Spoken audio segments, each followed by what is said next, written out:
But you know, if you talk all the time, you'll never hear what anybody else has to say. And therefore, all you'll have to talk about is your own conversation. The same is true for people who think all the time.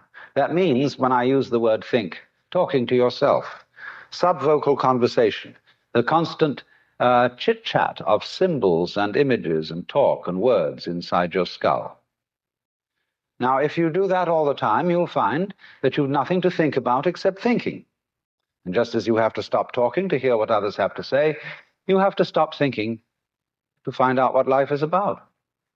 And the moment you stop thinking, you become into immediate contact with what Korzybski called, so delightfully, the unspeakable world.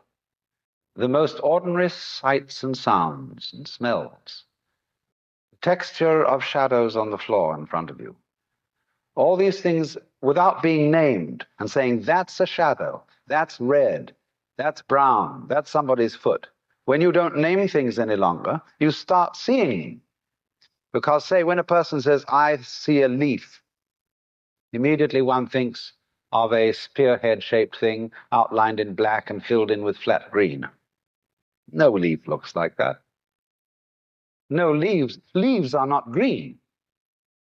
That's why Lao Tzu said, the 5 colors make a man blind, the 5 tones make a man deaf.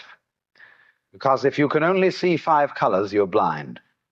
And if you can only hear 5 tones in music, you're deaf. You see, if you force sound into 5 tones, you force color into 5 colors, you're blind and deaf. The world of color is infinite, as is the world of sound. And it is only through stopping, fixing conceptions on the world of color and sound, that you really begin to hear it and see it. So let me say again, I'm not talking about the ordering of ordinary everyday life in a reasonable and methodical way as being school teacherish and saying, nice, if you were nice people, that's what you would do. For heaven's sake, don't be nice people.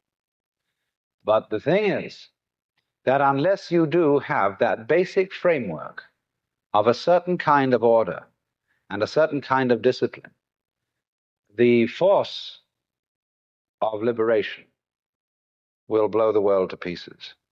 It's too strong a current for the wire.